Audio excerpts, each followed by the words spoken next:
Vamos a continuar en esta noche con el estudio de Habacuc y le invito a abrir su Biblia en el Antiguo Testamento, en Habacuc capítulo 1. Hemos terminado la primera sección en nuestro estudio, hemos avanzado en los primeros 4 versículos y hemos considerado las preguntas que el profeta Habacuc le hace a Dios. La primera pregunta que le hace es: Señor, ¿hasta cuándo? Y la segunda pregunta es: ¿por qué? En el profeta había una profunda queja, malestar, debido a la situación social de la nación de Judá. Reinaba la injusticia, la violencia. Dice el texto que los impíos asediaban a los justos, y consideramos la semana pasada que la ley de Dios no era aplicada correctamente. Aquellos quienes tenían en su poder la aplicación de la ley, tanto los sacerdotes como el rey y otros funcionarios, se habían alejado del ejercicio de la ley entre el pueblo. No estaban aplicando la verdad de Dios a las situaciones cotidianas de la vida del pueblo. Y por lo tanto, dice el texto en el versículo 4 hacia el final, por eso sale torcida la justicia. Este era el contexto en el que vivía el profeta. Y en esta noche vamos a considerar el versículo 5 y el versículo 6 de la profecía de Habacuc. Dice así, Habacuc capítulo 1, versículo 5 y versículo 6. Mirad entre las naciones y ved, y asombraos, porque haré una obra en vuestros días que aun cuando se os contare, no la creeréis. Porque he aquí, yo levanto a los caldeos, nación cruel y presurosa, que camina por la anchura de la tierra para poseer las moradas ajenas. Aquí vamos a comenzar a desarrollar la respuesta de Dios a las inquietudes o las interrogantes del profeta Habacuc. Y veremos que en estos versículos llegaremos a comprender que la respuesta que Dios le extiende a su profeta no era la respuesta que él esperaba.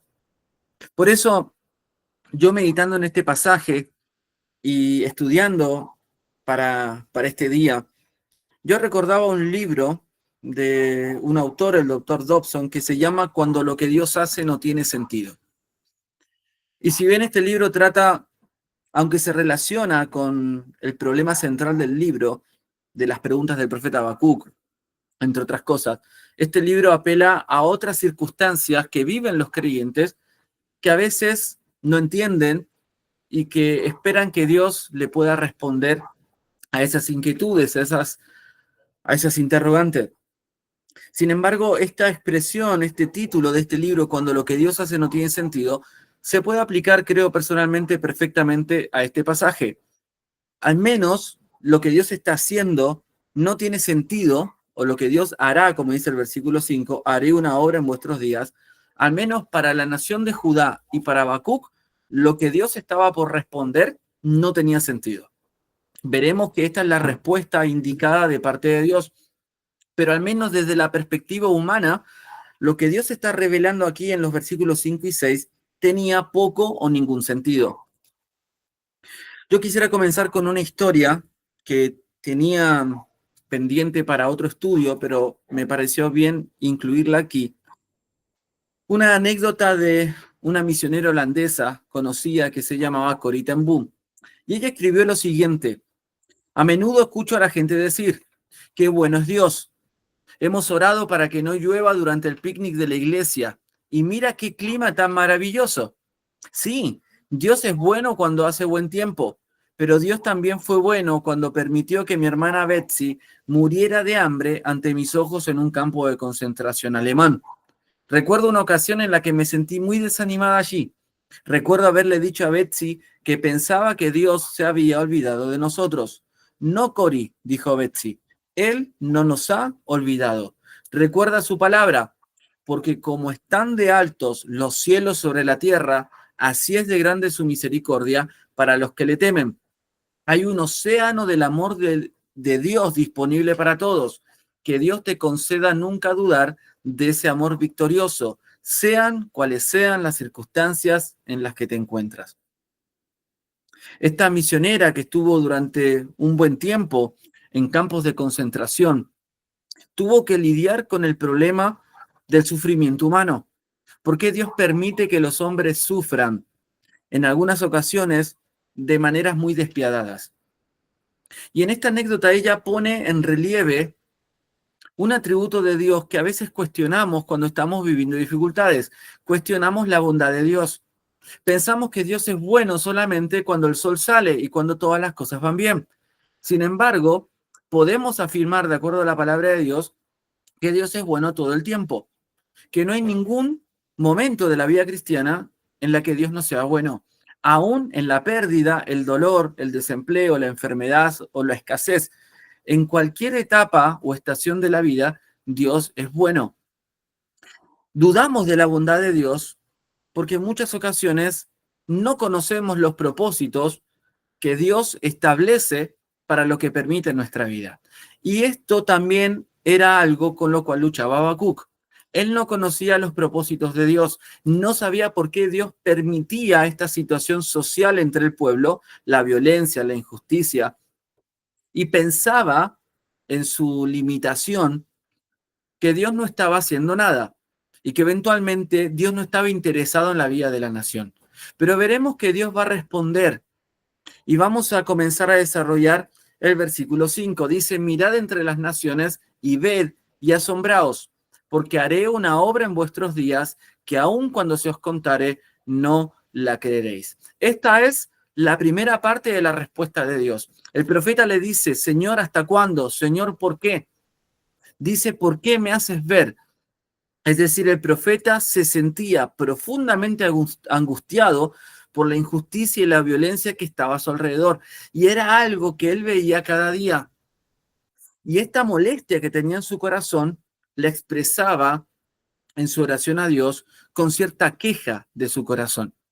Y este hombre que veía las circunstancias a su alrededor, escucha la voz de Dios que le dice, en este caso a Habacuc, mira entre las naciones y ve y asómbrate. Asombrados está hablando de forma nacional, es decir, a toda la nación de Judá, asombraos, porque haré una obra en vuestros días que aun cuando se os contare, no la creeréis. Primeramente, quiero comenzar este versículo hablando desde la perspectiva de la nación de Judá. Y para la nación de Judá, para los ciudadanos, para el pueblo en general, sin contar al profeta, hablaremos del profeta Habacuc en un momento, esta es una respuesta increíble. El texto mismo señala esta expresión, dice que aun cuando se os contare, no la creeréis. Ahora, cuando nosotros usamos esta expresión o esta palabra en realidad, la palabra increíble, en muchas ocasiones la usamos de forma positiva. Me ha sucedido algo tan bueno que si yo lo contara a otra persona, no me van a creer. No sé, por ejemplo, una persona que ha ganado la lotería, que quizás no ha comprado tantos billetes, pero ha comprado uno y justo ese boleto tenía el número que salió sorteado y ganó millones y millones de pesos. Y uno dice, esto es increíble. ¿Qué posibilidad hay de que solamente comprando uno o un par de billetes pudiese haber conseguido una recompensa tan grande? ¿Cuál es la probabilidad? Bueno, es mínima. Bueno, es algo increíble, algo que no podemos creer. Ahora, esta expresión se traduce también en situaciones negativas. No cuando algo es muy bueno solamente, sino también cuando algo es muy malo o muy negativo. Y en este segundo sentido es que se usa aquí en el versículo 5. Es decir, esta obra que Dios estaba haciendo no traería felicidad y dicha, gozo y paz al pueblo. Todo lo contrario. El pueblo estaría asombrado. Esta expresión que dice aquí, mirad entre las naciones y ved y asombraos, la palabra asombraos en el texto hebreo se traduce mejor como consternaos. Es decir, llénense de consternación. Consternación significa lo siguiente: conturbar mucho y abatir el ánimo de alguien, abatirse, apesadumbrarse, atribularse, turbarse, entristecerse, disgustarse, afligirse, acongojarse, abrumarse o amargarse. Es decir, estaría la nación consternada debido a la respuesta de Dios. Una respuesta primeramente increíble. Martin Lloyd Jones, que fue un ministro y médico muy influyente del movimiento evangélico del siglo XX, él escribió lo siguiente, él sería después también pastor en Londres, dijo: todos tenemos la tendencia de indicarle a Dios cómo debe responder nuestras oraciones. Pensamos que Dios solo puede actuar de una manera, pero las Escrituras nos enseñan que a veces Dios nos responde permitiendo que la situación empeore antes de que pueda mejorar. En algunas oportunidades hace exactamente lo opuesto de lo que nosotros anticipamos. Un principio fundamental en la vida y el andar de la fe es que debemos estar siempre preparados para lo inesperado cuando estamos en relación con Dios. Primeramente, pensamos y tenemos la tendencia que nosotros debemos esperar de Dios las respuestas a nuestra manera. Es decir, el profeta, cuando clamaba a Dios de esta manera, quería que Dios obrara de cierta manera. Pero veremos que la manera que Dios quería para la nación de Judá y para la vida del profeta era muy diferente a lo que estaba dentro de sus expectativas. Y esto es algo que debe primeramente hacernos reflexionar en nuestra vida espiritual. Pensar que cuando oramos al Señor por alguna situación, ya sea por algún problema, por alguna enfermedad, por alguna circunstancia difícil, debemos abandonar esta tendencia de pensar que Dios debe responder nuestras oraciones a nuestra manera. Porque las expectativas que tenemos en muchas ocasiones de Dios y sus respuestas no son conforme a los propósitos que Dios tiene para nuestra vida. Por eso, el creyente lucha en su corazón cuando ora y cuando le pide a Dios que intervenga en alguna circunstancia, lucha con las expectativas que tiene. La Escritura nos señala que a veces Dios responde permitiendo que la situación empeore antes de que pueda mejorar. Bueno, este es un principio interesante, que es lo que destaca este pastor Martin Lloyd Jones. Dice: debemos estar siempre preparados para lo inesperado. Y esto en algunas ocasiones es estimulante. Uno puede orar al Señor, rogar al Señor que nos ayude, que nos prospere, que esté con nosotros. Y de alguna manera nuestro deseo de estar en esta aventura con Dios, de no saber lo que Dios tiene, las grandes cosas que Dios tiene para nosotros, nos lleva a confiar en Él e ir paso a paso con Él. Pero hay algunas circunstancias donde pareciera que Dios no está haciendo nada, como en el caso de Habacuc. Y a veces Dios, en vez de resolver una situación, pareciera que Dios complica mucho más lo que está pasando. Y en este caso es lo que pasaba en la vida del profeta. La sociedad en la que Habacuc estaba era una sociedad violenta e injusta. Pero esto no mejoraría. Todo lo contrario, el escenario sería todavía más oscuro. Una nación pagana, enemiga, los caldeos, invadirían la ciudad y destruirían todo a su paso. Esta no era la respuesta que el profeta esperaba. Sin embargo, veremos que era la respuesta indicada para ese contexto. Habacuc había sido forzado a observar cómo la violencia gradualmente se apoderaba de su propia ciudad y de su nación. Pero como se había intensificado, Habacuc se había ido deprimiendo y desesperando cada vez más por la situación. Como nosotros hoy en día, puede que llegara al punto de no querer saber más. Pero Dios no lo dejaría que eludiera sus responsabilidades como profeta. Dios seguía obligando a Habacuc a observar la violencia y a sentir el impacto en su alma sensible. Ahora, como respuesta a su oración sincera, Dios le dice que mire de nuevo y que observe más allá. El profeta debe mirar entre las naciones, mirad y observad para asimilar lo que Dios le va a mostrar. Dice el texto: mirad entre las naciones y ved.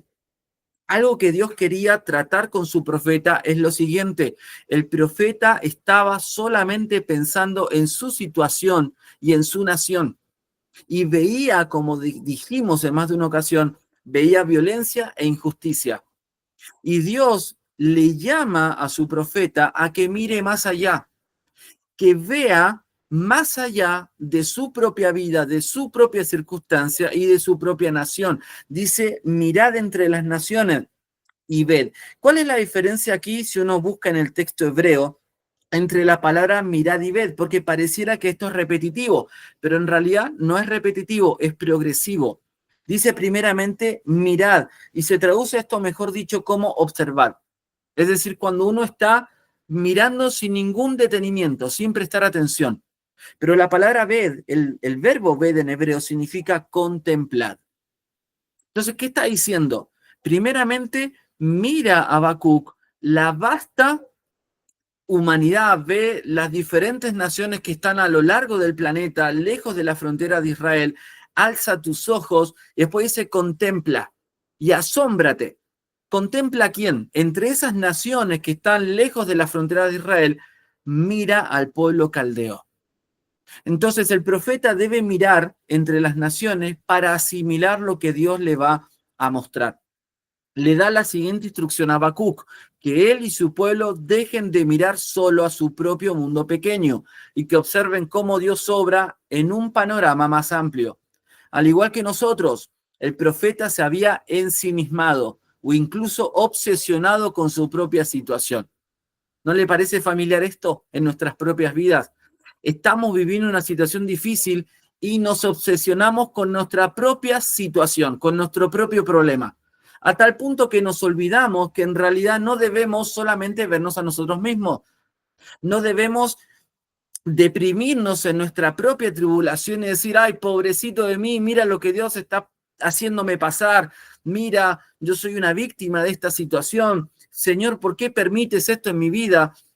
Porque si bien Dios tiene propósitos personales, debemos ir más allá de nuestra propia dificultad y ver que Dios está haciendo algo, no solamente en nosotros, muy probablemente en nuestra familia, en nuestra comuna o en nuestro vecindario o en nuestra villa e incluso en nuestra iglesia.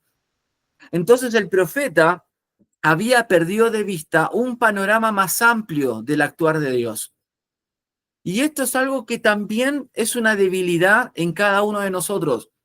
A veces nosotros estamos tan ensimismados en nuestros problemas que nos olvidamos que a nuestro alrededor hay personas que no solamente están viviendo situaciones similares o peores, sino que podemos ser en las manos de Dios un instrumento de bendición a aquellos que están a nuestro alrededor. Dice aquí el texto, sus horizontes se habían reducido a los límites de su propia visión y experiencia. No podía abstraerse de los acontecimientos diarios de sus circunstancias particulares. Estaba siendo esclavo de lo que estaba viviendo. No llegaba a sanar su corazón de la queja y la ingratitud. No podía ser libre de sus pensamientos. Hablamos de un profeta de Dios, no estamos hablando de un perdido, estamos hablando de alguien que forma parte del pueblo de Dios. Como Dios parecía estar inactivo o incluso ausente, había entrado en una espiral de duda y desesperación. ¿Es este su caso? Que frente a las circunstancias está esclavo de sus emociones y no puede ser libre de las dificultades que Dios en su soberanía permite en su vida. No obstante, su percepción y su perspectiva, las de Dios, son más amplias que las nuestras. Él ve el final desde el principio y ve el panorama entero. Sus propósitos y su actividad se basan en este conocimiento y entendimiento. Nuestros juicios están radicalmente afectados por el tiempo, el espacio y la mortalidad. Dios está fuera de estos tres elementos, pero aún así, con compasión y preocupación, se toman nuestras oraciones muy en serio. Desde la perspectiva de Habacuc, la nación estaba hundiéndose en la corrupción, la violencia y la injusticia. Y él no sabía cómo lidiar con estos problemas. Él veía a su alrededor que los demás estaban viviendo una vida impía. Y esto le aquejaba profundamente su corazón. A pesar de que ora al Señor para que esto cambie, Habacuc y muchas veces nosotros somos esclavos de nuestra propia realidad. Y nos olvidamos, como yo cité, que Dios está haciendo algo más grande a nuestro alrededor. La perspectiva de Dios es mucho más amplia, porque lejos de tener limitaciones como las nuestras, Dios conoce todas las cosas, el pasado, el presente y el futuro humano. Dios es un ser atemporal que no está limitado por el tiempo y tiene conocimiento absoluto de todas las cosas. Por eso, para nosotros es tan difícil vivir por fe, y confiar en el Señor plenamente, porque en muchas ocasiones también tenemos la tendencia a tener toda la información a nuestra disposición para poder estar tranquilos. Y a veces cuando desconocemos algo de nuestra situación, nos inquietamos. Si nosotros tuviéramos toda la información y controláramos todos los detalles, estaríamos mucho más tranquilos. Eso es lo que decimos. Bueno, Dios tiene todo el conocimiento y tiene todo el control sobre la situación. Por eso su perspectiva es absolutamente distinta a la nuestra. ¿Y cuál es nuestra responsabilidad? Alinear nuestra perspectiva con la perspectiva de Dios. Y veremos en los próximos jueves que el profeta debía volver a recordar algunos atributos de Dios que en medio de estas circunstancias difíciles él había pasado por alto, él había olvidado. Isaías 55, versículo 8 y 9 dice, porque mis pensamientos no son vuestros pensamientos, ni vuestros caminos mis caminos, dijo Jehová.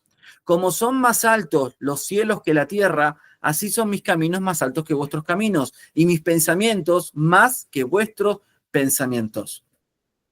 Incluso si nosotros tuviésemos toda la información y tuviésemos quizás control de muchos detalles de nuestra circunstancia externa que nos apena y nos aqueja, aún nosotros estaríamos inclinados a tomar una decisión equivocada, porque estamos inclinados al mal y no tenemos la sabiduría de Dios. Por eso qué importante es que nuestra mente y nuestra percepción esté condicionada por las verdades de la palabra de Dios. Poder echar mano de una sabiduría espiritual, no de una sabiduría humana. Poder llenar nuestros pensamientos de la sabiduría de Dios para entender mejor la situación que estamos viviendo, ya sea a nivel personal o en este caso, como muchos de ustedes saben, las circunstancias que estamos viviendo como iglesia. Necesitamos la sabiduría de Dios, porque a veces pensamos que nuestras soluciones, que nuestras perspectivas son las mejores, pero a veces esas perspectivas no se alinean con la verdad de la palabra de Dios. Y Dios tiene una voluntad que es mucho más alta y mucho mejor que la nuestra. Por eso es importante recordar que los planes de Dios, los propósitos de Dios y la voluntad de Dios siempre será mucho mejor que nuestros planes, nuestros propósitos y nuestra voluntad. El versículo 6 dice, porque aquí yo levanto a los caldeos, nación cruel y presurosa, que avanza y se despliega con velocidad, que camina por la anchura de la tierra para poseer las moradas ajenas. La próxima semana hablaremos de los caldeos y haremos la descripción del versículo 7 al versículo 11 del ejército y la fuerza militar de esta nación. Y veremos, como dice el texto aquí, que era cruel. Dice el texto en el versículo 7, formidable es y terrible. Y veremos que ellos, como aquí el texto dice, camina por la anchura de la tierra para poseer las moradas ajenas. Contaba con una gran cantidad de soldados, una gran cantidad de armas y por lo tanto de poder militar. Y eventualmente arrasaban a otros pueblos, a otras tribus, y desolaban todo lo que quedaba a su paso. Bueno, esta era la respuesta de Dios para la violencia que existía entre los ciudadanos de la nación de Judá. Dice, porque aquí yo levanto a los caldeos. No solamente una respuesta increíble, sino para el profeta, esta era una respuesta inadecuada. Es decir, Dios se está equivocando en lo que está haciendo. Y esto también es algo que arraigamos en nuestro corazón en más de una oportunidad.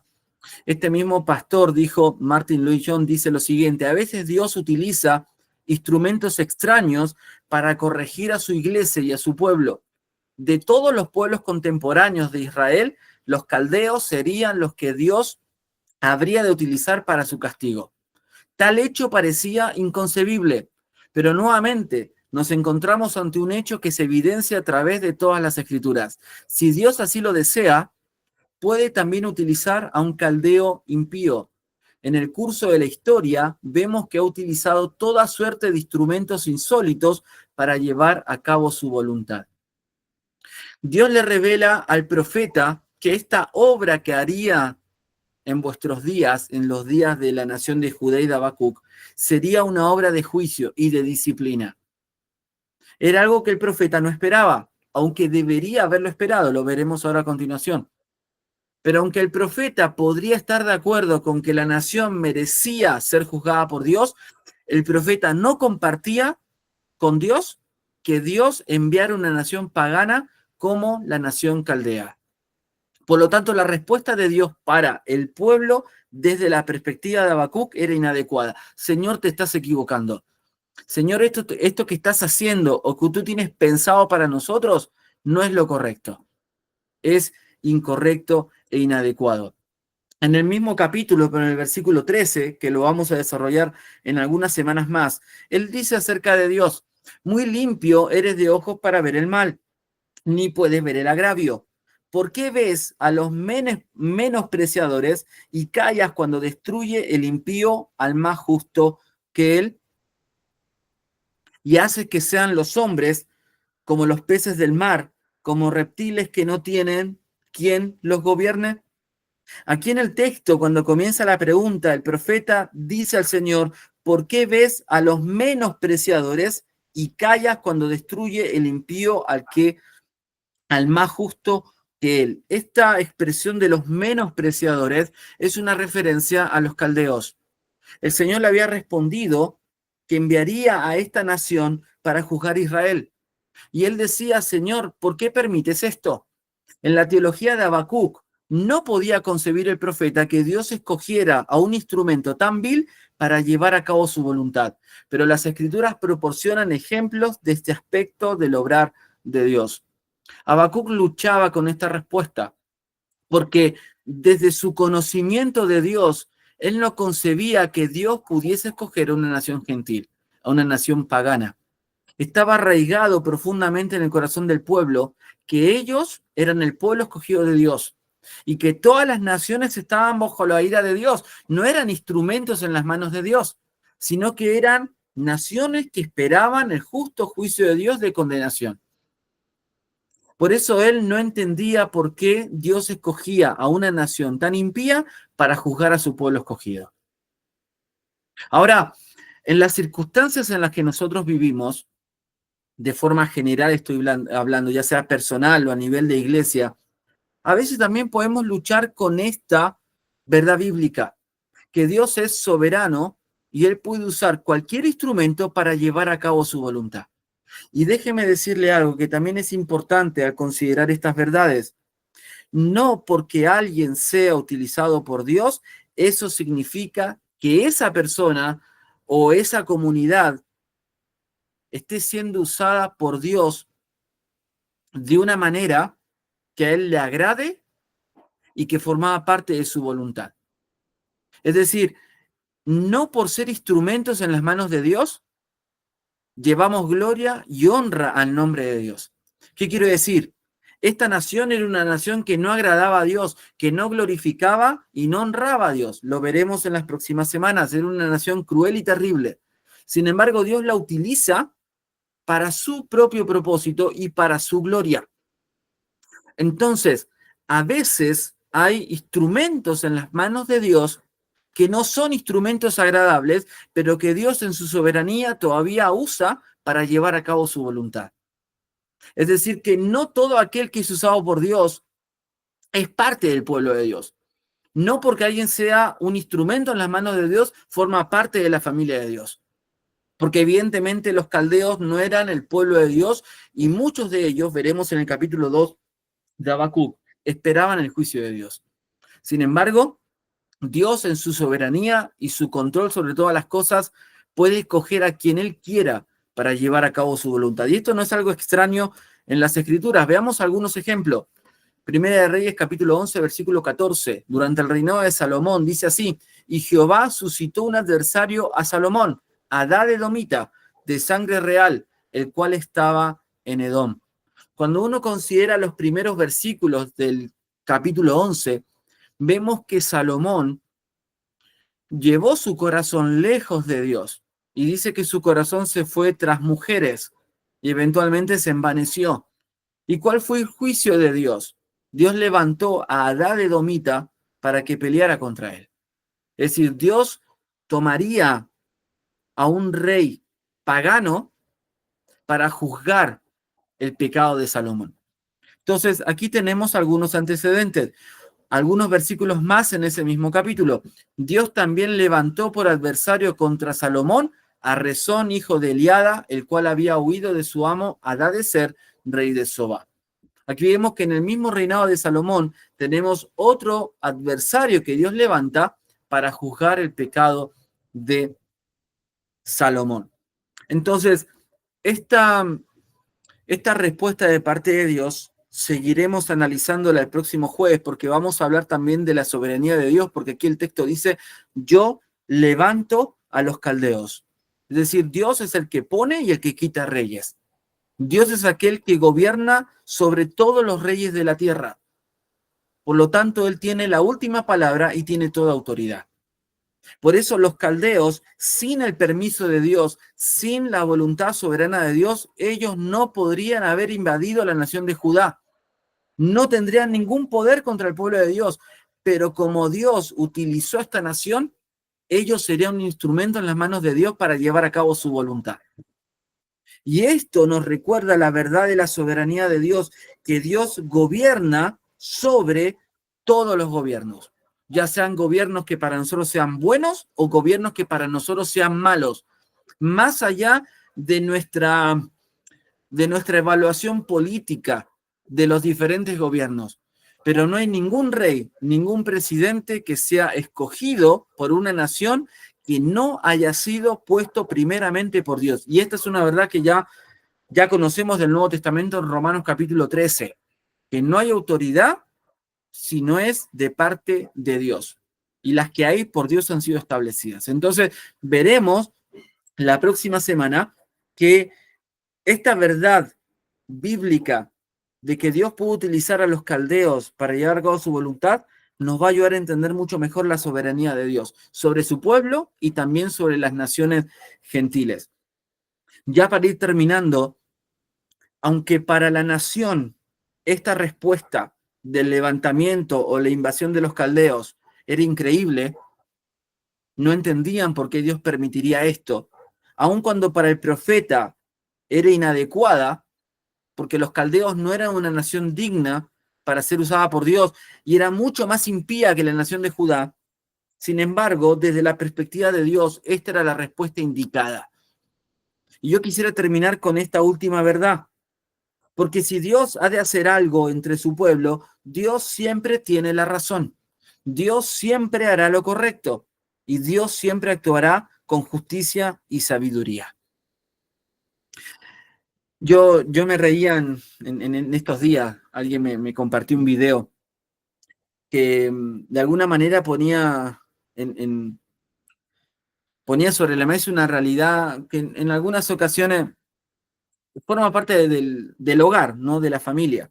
Claro, me reía porque no sé si aquí alguna hermana se me va a molestar por lo que voy a decir, pero generalmente yo me acuerdo cuando recién me casé, un hermano me dio un consejo, claro, en forma de broma, ¿no? No es así en realidad, pero me decía, hermano, si tú quieres tener un buen matrimonio y quieres disfrutar de tu vida y de tu hogar, cada vez que tú hables con tu esposa y hayan que tomar una decisión o tengan que ver algún asunto, tú siempre dile dos cosas. Sí, mi amor, y tienes razón. Entonces, si tú dices sí, mi amor, y tienes razón, te vas a evitar un montón de problemas. Claro, y uno quizás como varón se puede reír.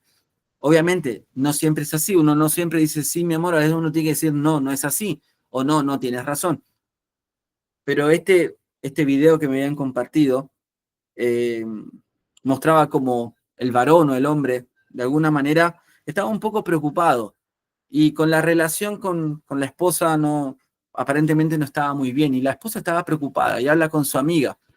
Dice, no sé qué le pasa a mi esposo. No sé cómo hacer que esté con más ánimo, cómo hacer que cambie, porque lo veo muy cabizbajo. Y dice, ¿y probaste con el arma secreta? Dice, ¿cuál es? No, y le dijo, no le dijo cuál, le dijo, no, eso no lo puedo hacer.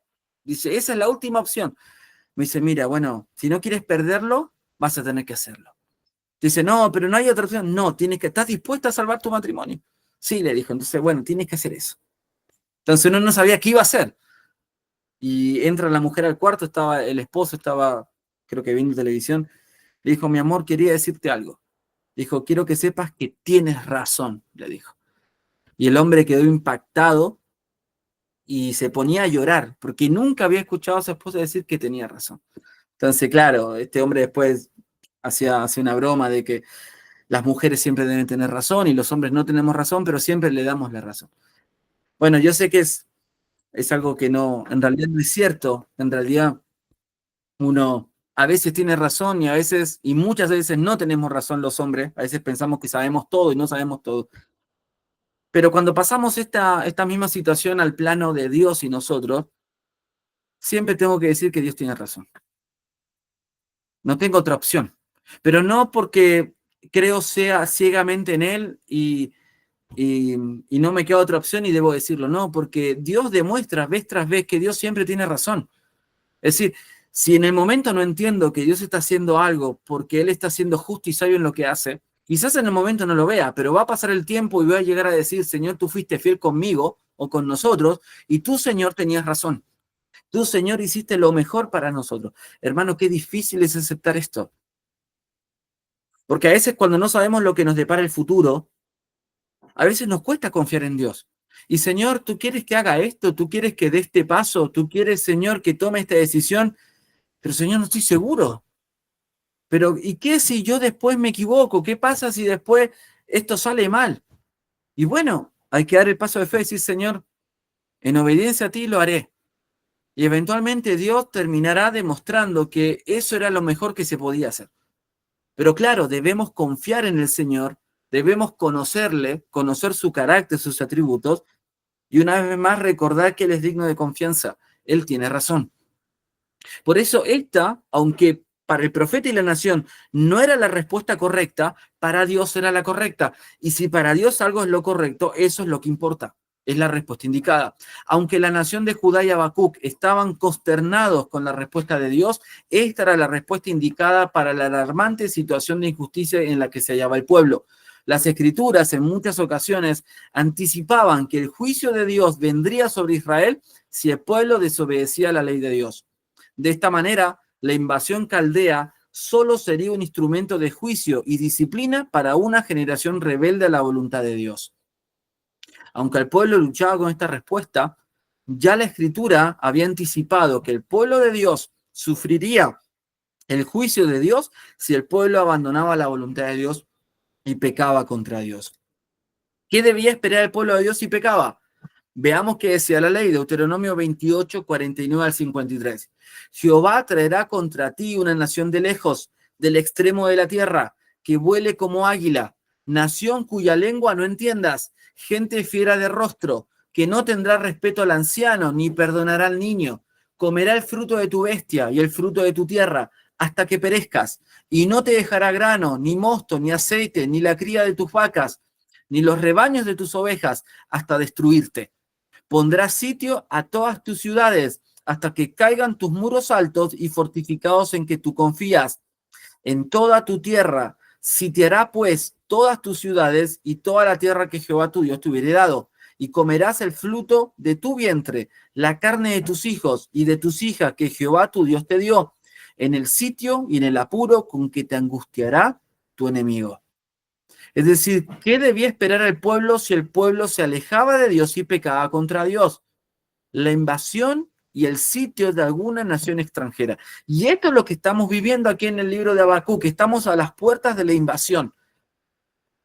Dice, porque haré una obra en vuestros días. ¿Cuál es esta obra en vuestros días? La invasión del ejército caldeo. El pueblo sabía, los profetas se habían encargado de hablar al pueblo en reiteradas ocasiones que Dios buscaba un pueblo arrepentido, un pueblo que buscara a Jehová y que en el momento en que el pueblo se alejara de Dios, el pueblo sufriría las consecuencias de su pecado. Veamos algunas profecías rápidas, especialmente de Jeremías, que fue un contemporáneo de Habacuc. Algunas profecías de juicio para la nación. Dice, el león sube de la espesura y el destruidor de naciones está en marcha y ha salido de su lugar para poner tu tierra en desolación. ¿De quién está hablando aquí? Dice tu tierra, hablando de Jeremías. Está hablando de la nación de Israel. Tus ciudades quedarán asoladas y sin morador. Por esto, vestidos de cilicio, endechad y aullad, porque la ira de Jehová no se ha apartado de nosotros. Es decir, aquí vemos que el pueblo de Dios estaba a pocos días o a poco tiempo de ser juzgado y disciplinado por Dios. Otra profecía de Jeremías: he aquí que subirá como nube y su carro como torbellino. Más ligeros son sus caballos que las águilas. Esta expresión también de la rapidez y la velocidad de los soldados o del ejército también se menciona en Habacuc, y Dios mediante lo veremos la próxima semana. Ay de nosotros, está hablando el pueblo de Dios, ay de nosotros, porque entregados somos a despojo. Lava tu corazón de maldad, oh Jerusalén, para que seas salva. ¿Hasta cuándo permitirás en medio de ti los pensamientos de iniquidad? Porque una voz trae las nuevas desde Dan y hace oír la calamidad desde el monte de Efraín. Decida las naciones, he aquí, haced oír sobre Jerusalén. Guardas vienen de tierra lejana y lanzarán su voz contra las ciudades de Judá. Como guardas de campo estuvieron en derredor de ella, porque se rebeló contra mí, dice Jehová. Tu camino y tus obras te hicieron esto. Esta es tu maldad, por lo cual amargura penetrará hasta tu corazón. Aquí vemos una vez más el profeta Jeremías anticipando el juicio de Dios. ¿Y cuáles son las razones? Dice el texto en el versículo 18, tu camino y tus obras te hicieron esto. El pecado del pueblo había llevado al juicio de Dios. Otra cita: por tanto, así ha dicho Jehová, Dios de los ejércitos, porque dijeron esta palabra, he aquí yo pongo mis palabras en tu boca por fuego, y este pueblo por leña, y los consumirá. He aquí yo traigo sobre vosotros gente de lejos, oh casa de Israel, dice Jehová, gente robusta, gente antigua, gente cuya lengua ignorarás, y no entenderás lo que hablare. Su aljaba como sepulcro abierto, todos valientes, y comerá tu mies y tu pan, comerá a tus hijos y a tus hijas, comerá tus ovejas y tus vacas, comerá tus viñas y tus higueras, y a espada convertirá en nada tus ciudades fortificadas en que confías. Los enemigos que Dios traería como consecuencia del juicio de Dios arrasarían con la nación. Y esta última expresión, estas últimas expresiones de los versículos 16 y 17, son similares a lo que dice el profeta Habacuc en el capítulo 3. Dice, hablando de la higuera, cuando no dé su fruto, dice, con todo yo me alegraré en Jehová y me gozaré en el Dios de mi salvación. Cuando yo pierda todo, el fruto del olivo, las higueras, y eventualmente no quede nada, y se pierda la viña, se pierdan el ganado, se pierda el pan y la miel, cuando todo esté perdido, como consecuencia del juicio de Dios, yo aún me postraré, dice Habacuc, y llegaremos a ese punto, y yo me alegraré en Jehová. Entonces vemos que el pueblo debía esperar este tipo de respuesta. El pueblo sabía, porque en la ley de Moisés y a lo largo de los profetas, ellos habían escuchado que el pecado que ellos cometían iba a traer el juicio de Dios. Pero seguramente, como también nosotros en muchas ocasiones también hemos pensado, a veces pensamos que podemos actuar y que Dios va a tener cierta impunidad con nosotros. Es decir, que podemos hacer algo que no está conforme a su voluntad y que Dios no nos juzgará o que no pasará nada. Y si usted peca o yo peco y hacemos algo que no agrada a Dios y en esa semana pareciera que no hubo ninguna consecuencia, ninguna repercusión, nadie se enteró, no me enfermé, no perdí mi empleo, sigo teniendo mi familia, mi esposa y mis hijos, entonces puedo seguir pecando que no va a pasar nada. Y a veces nuestro corazón se insensibiliza y piensa que puede pecar sin consecuencia. Cuando llega un momento que eventualmente el juicio de Dios llega y ya no se detiene. Y Dios tiene que disciplinar a su pueblo. El pueblo se había confiado. No pensó que Dios se tomaría tan en serio su pecado y traería un juicio como este. Sin embargo, Dios tendría que tratar muy duramente con Judá. Porque así dijo Jehová de los ejércitos: cortad árboles y levantad vallado contra Jerusalén. esta es la ciudad que ha de ser castigada. Toda ella está llena de violencia. Una vez más, Dios juzga y disciplina a su pueblo. Y el último texto, ya estamos terminando. ¿Qué pasaría cuando Dios permitiría su juicio sobre la nación? Cuando el pueblo de Dios deba sufrir las consecuencias de sus propios pecados. Mira que dice Deuteronomio, anticipando todos estos juicios que el pueblo tendría que sufrir. Deuteronomio 29, 24 al 28. Dice, mas aún todas las naciones dirán, ¿por qué hizo esto Jehová esta tierra? ¿Qué significa el ardor de esta gran ira? Y responderán, por cuanto dejaron el pacto de Jehová, el Dios de sus padres, que él concertó con ellos cuando los sacó de la tierra de Egipto, y fueron y sirvieron a dioses ajenos y se inclinaron a ellos, dioses que no conocían y que ninguna cosa les habían dado. Por tanto, se encendió la ira de Jehová contra esta tierra, para traer sobre ella todas las maldiciones escritas en este libro. Y Jehová los desarraigó de su tierra con ira, con furor y con grande indignación, y los arrojó a otra tierra, como hoy se ve. Entonces, esto traería vergüenza al pueblo de Dios ante otras naciones. Porque cuando las naciones vecinas vieran que los israelitas, el pueblo de Dios, era doblegado ante una nación como los caldeos o los babilonios, se preguntarían, ¿pero ellos no eran el pueblo de Dios? ¿No tenían a su Dios de su lado? Este Dios que sacó al pueblo de Egipto con brazo extendido y mano poderosa, ¿no es este el mismo pueblo en el cual su Dios, por ejemplo, derribó y derrotó a las naciones cananeas cuando invadieron la tierra, la ciudad de Jericó, la ciudad de Ai, entre otras? ¿No es este el mismo pueblo donde uno de sus, en este caso, compatriotas o conciudadanos, clamó a su Dios y el sol se detuvo en Gabaón? Es decir, ¿dónde están las maravillas de este pueblo que era escogido por Dios? Y era un Dios que tenía renombre, que era conocido por ser poderoso y soberano. ¿Dónde está ahora este pueblo? Y claro, está esclavizado. Fue llevado de su tierra a una tierra enemiga. Entonces, ¿cuál es la conclusión? No, ellos se alejaron de Dios, pecaron contra ese Dios y eventualmente Él los entregó en manos de sus enemigos. Qué vergüenza para el pueblo de Israel, un pueblo escogido que eventualmente tendría que ser esclavizado por un pueblo gentil que desobedecía a Dios e iba detrás de dioses ajenos. Entonces vamos a seguir meditando la próxima semana en los caldeos y veremos algunos aspectos de su poderío, sus intenciones y también de la forma en que conquistaban otras naciones. Pero podemos reflexionar en estas tres características de la respuesta de Dios. Para la nación de Judá, esta sería una respuesta increíble. Realmente no llegaban a comprender por qué Dios estaba haciendo esto, aunque debían haber sabido que el juicio de Dios se acercaba. Para el profeta, esta era una respuesta inadecuada, incorrecta. Señor, no puedes usar a los caldeos para juzgar a tu pueblo. Ellos son más pecadores que yo.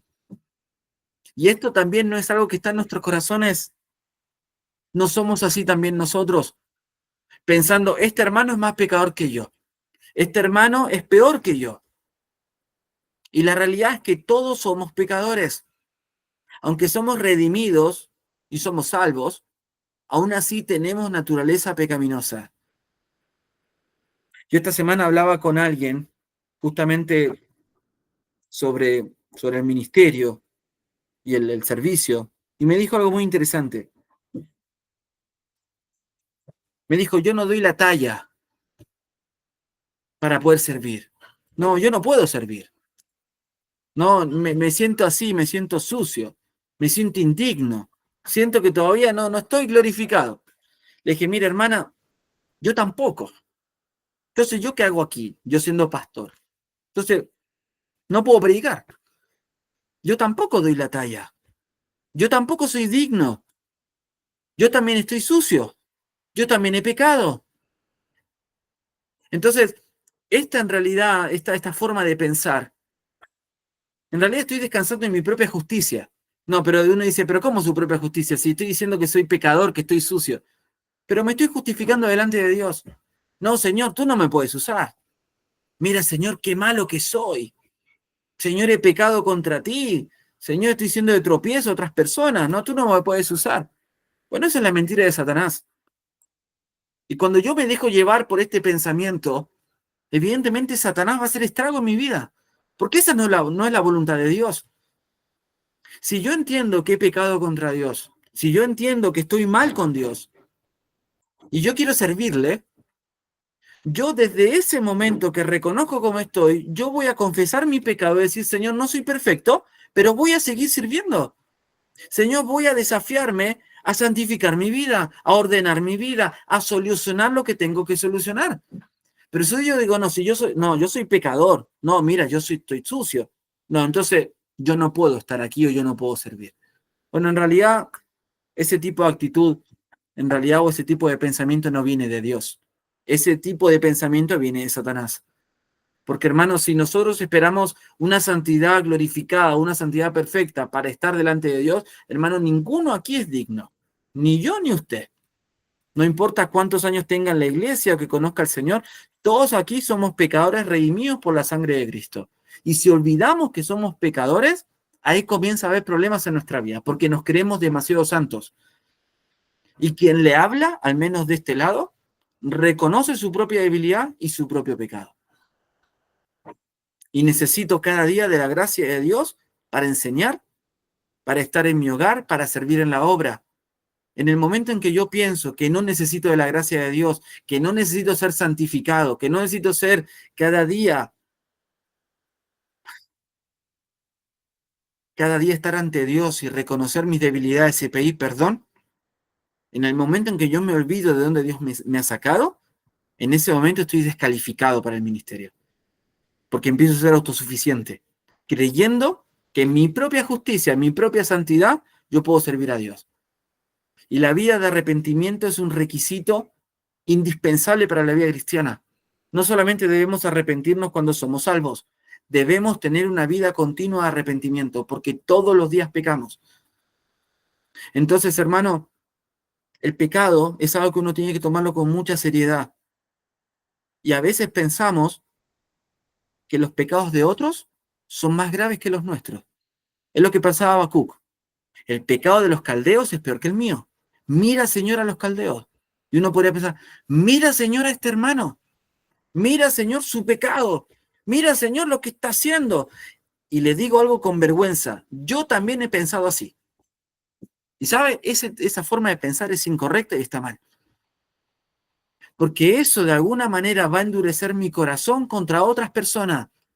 Y llegaré a alejarme de Dios porque Satanás ha ganado terreno en mi corazón y el suyo. Dios siempre tiene una forma de obrar que es perfecta. Piensa en su propia vida, lo que está viviendo, y reflexiona en esas verdades.